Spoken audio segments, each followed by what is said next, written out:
Hi everybody and welcome back to Let's Play Tokyo Xanadu EX Plus. That's still a long title. Anyway, so last time out we did the kind of in-between chapter, where we played as the White Shroud, and then we started off chapter 2 where we were, we met up with Mr. We met Mr. Goro for the first time. He was going to play a major part later on in the story. And we haven't really got really... oh yeah, and of course Ko also went to visit his granddad and did a little bit of a sparring session with Sora. But yeah, in this part, we're going to start getting the story of chapter 2 going a little bit more in this part. It takes a little while to get going, but there you go. So yeah. So basically the reason why Towa basically sent us off to be lambs to the slaughter to Granddad's dojo is because apparently Sora was down about something. Seems a bit better now, but she's still kind of not quite herself. So yeah, and she wants Ko to go off and kind of find out what the fuck's going on with her.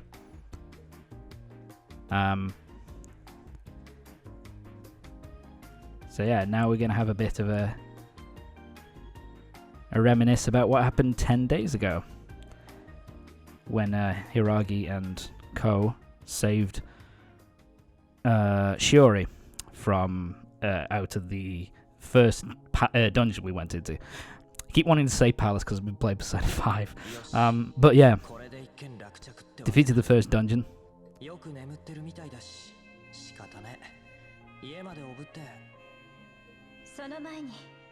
It's rather fortunate that she lives next door though. So yeah, Hiragi has to wipe her memory of it so that she doesn't remember what the fuck happened. Yeah, she kind of does it without asking any. Kind of just does it without asking any permission. It's just like, "Fuck you, see ya." There goes your memory, bitch. Yeah, Hiragi's been a bit of a she's been a bit cold at this point. She's just kind of, hey, I have to get on with it, so let's get going. So yeah, because Ko is a wielder of one of the weapons. Because he has a weapon as well, she can't just wipe his memory of everything. So he has to still be in the knowledge of the eclipse and everything like that.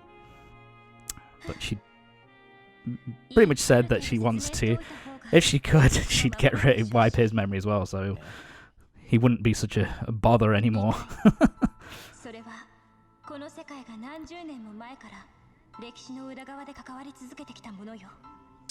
So yeah. We get a bit of a backstory here about the eclipse. That basically it's been around for the last couple of decades. So yeah, basically the places we go into are called labyrinths, and basically controlled by monsters called greeds. Kill the monster and you defeat, and you get rid of the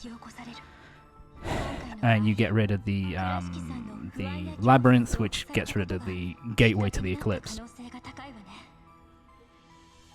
And this is kind of the first time it's kind of explained that basically because the eclipse is kind of triggered by an extreme kind of, what's the word I'm looking for here? It's kind of like a person having a kind of extreme emotional state. So basically because Shiori was extremely scared and worried and nervous about that she was potentially being followed, she kind of had an explosion of those kind of feelings, and that kind of triggered the gateway.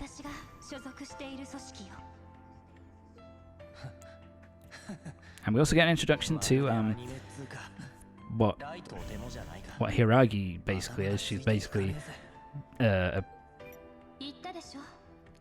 a warrior that deals with the eclipse bullshit as part of a. She's part of a group which deals with the eclipse bullshit. So yeah, it's up to. So yeah. And basically, Hiragi just wants us to basically back the fuck off. We're an amateur, and she doesn't want to get us involved. So, and this is kind of her story arc for like the first half of the game, where she's kind of like, look, I want to deal with this by fucking self. I don't want anyone else getting involved. It's for me, a professional, to deal with.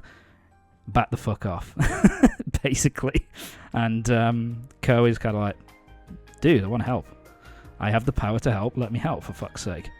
I can really help you out here. And she just doesn't want any of it. Doesn't want to deal with any of it. And yeah, and of course Ko has to keep it to himself. He can't let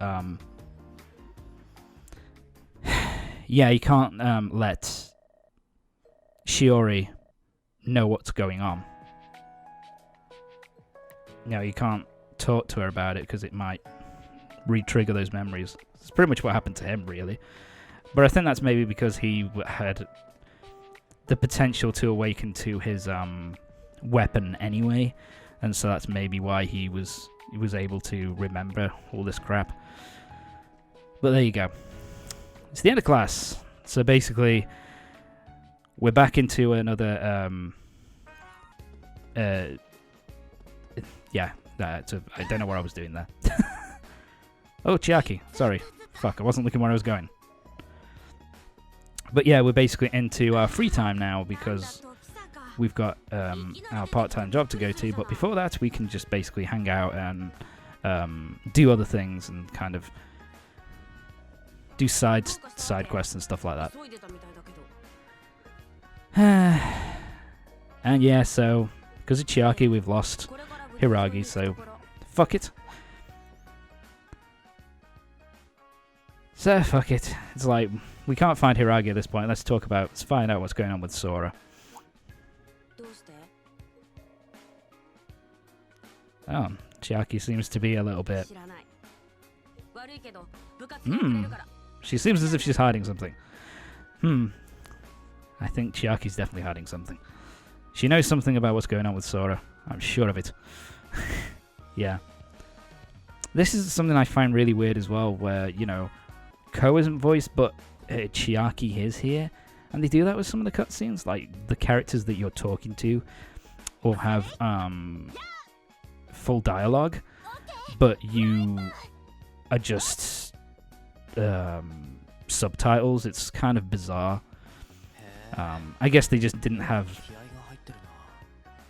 And then, you know, he's voiced here. I don't understand. I guess maybe they just didn't have the time to fully voice everything, because that does take a fucking long time. It might also be the fact that maybe it's a clue that those kind of scenes were maybe added later for the EX Plus version. And so they couldn't do everybody at the same time. Do you know what I mean? Like, they couldn't have everybody voiced, so they just decide, well, the character that we're getting to know here, she can be voiced, and we'll leave Ko out of it. So yeah, we've come to the sorry, fuck. My brain's going. Sorry, we've come to the karate club to basically see what's going on with Sora and see if we can find out if anything's going wrong. And yeah, this stuff here that Mai's saying is actually does lead into the plot, to the story for Chapter 2. The fact that Sora is just so unbelievably good at karate that she's so clearly sorry, so that she's so clearly in advance of pretty much everybody else in the club.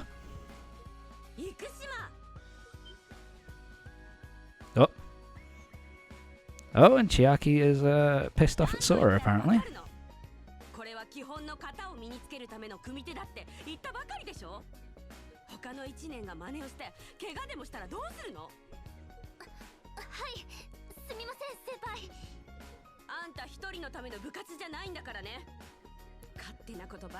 Yeah. Chiaki's being a bit of a bitch here. she's being a bit too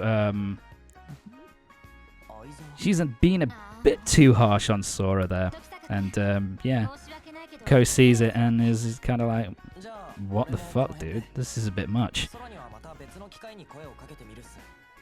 So yeah, we can't talk to Sora at the moment. Isn't that fantastic? So yeah, we're gonna have to bugger off. So yeah, Chiaki and Sora seem to be having a bit of a thing going on. They seem to have a bit of an issue. Or at least Chiaki seems to have an issue with Sora. So I guess we're going to have to talk tomorrow and find out what the fuck's going on. So now we've got our free time. If we want to end it, we can just go and go to, you know, the job that we've got to go to. You know, start our part-time job. But we've got some free time. Oh god. Yukino wants to do something else. Okay. I don't know if this is this the introduction? We'll see in a minute. Hang on. I'll wait till we get off. Yes, there we go. So this is the introduction of the Quest tab on Nayar. Basically, the Nayar app, you open it up. Nope. Tom, you can do it. There you go, buddy. And we go to Quest, and it starts with Chapter 2, and basically, we're given a bunch of quests. In this case, we're given 2, so she wants to go to us to go to Sakata Pharmacy to pick up some a particular item for her. And there's another quest to go pick up some medicine for somebody else. Now, these can be sorry. These type of quests you can do, they can be fetch quests. So you can just have to go buy something or find something and grab it for them. There are quests where you have to go into to the other world. What's the name? I can't remember. Fuck. Well, you know what I mean. You have to go into the labyrinth and you have to pick up an item which was either dropped or find a certain item which is only dropped by monsters in that world, in a certain dungeon, that kind of thing. And the other thing you can do is basically, and the other kind of side quest as well is basically talking to people and picking up information or picking up things from them and then handing them over to someone else. So there's that kind of thing. Something else that can happen as well is there are hidden quests in every single a few of the chapters, which are basically there's no way of seeing them. You just have to go through the world and kind of search around, or in my case, use a fucking guide.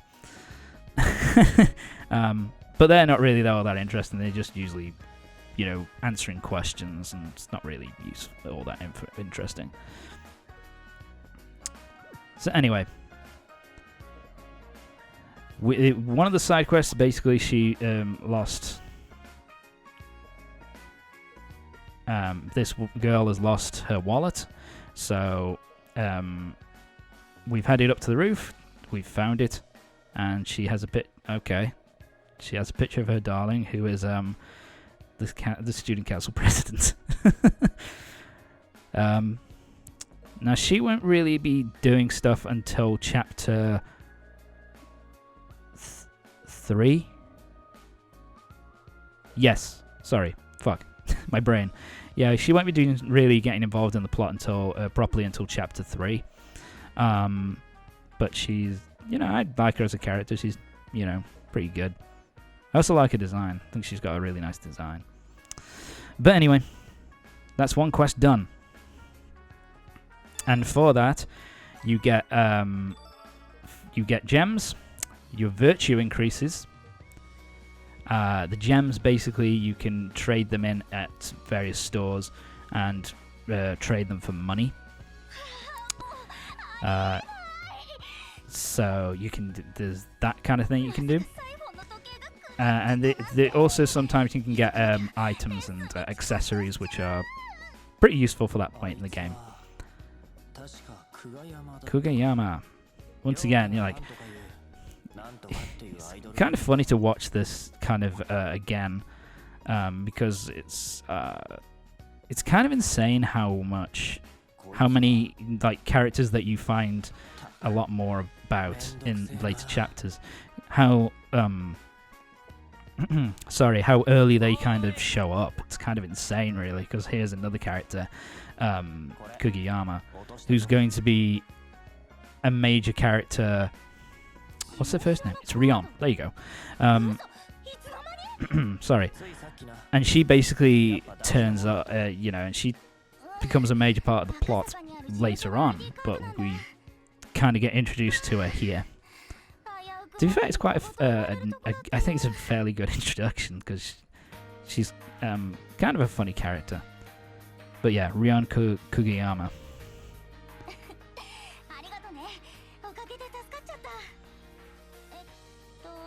So yeah, we just happened to run into her because she dropped her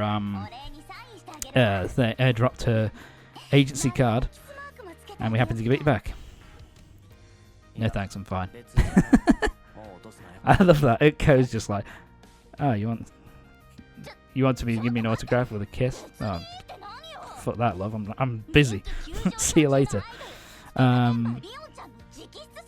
So yeah, it's kind of interesting actually that they have this character here, because she's an idol with part of a group called Spiker, who Ryota just happens to be a majorly huge fan of.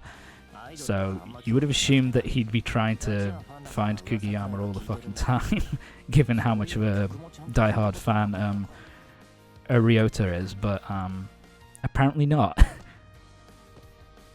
My assumption is that he might not know, and if maybe he doesn't know. And I think there is a scene later on where he has a right go at Ko because he didn't tell him that he knew who Rion was.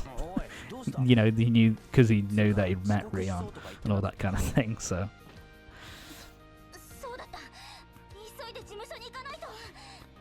yeah, she's got to go. You haven't got time to be wondering about what's up with him. I don't want your autograph. There's that face again. They like using that face on a lot of the girls in this game. The kind of, for God's sake, just answer the question, boy. And so we have a CD. We have Rion's latest single from Spiker.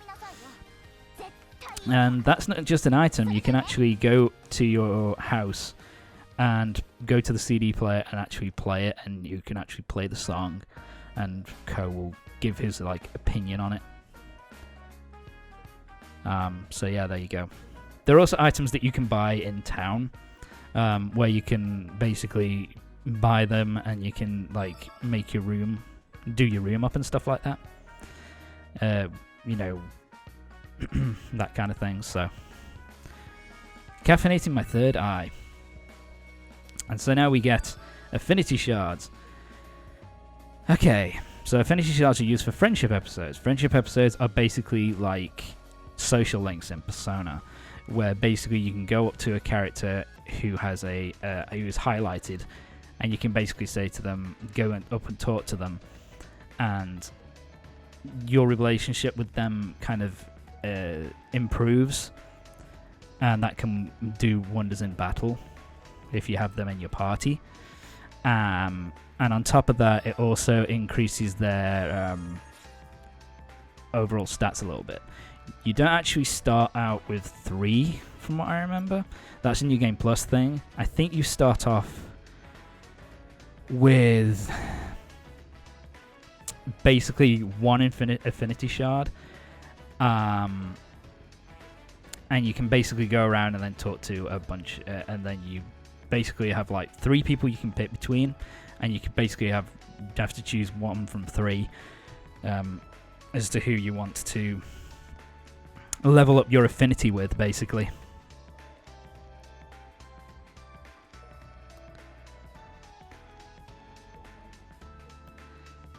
Huh?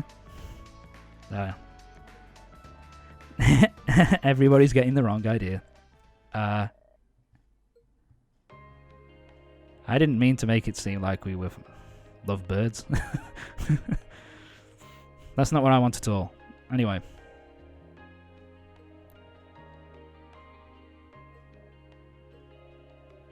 And so yeah, we have a little bit of so this is usually what they are. They're like little, just little character moments where we get to, where Ko gets to have like, gets to deepen his relationship with one of them. Like with Hiragi here, it's just like, yeah, look, I never realized that I never said thank you for what you did for me and initially and what you did for Shiori the other day. So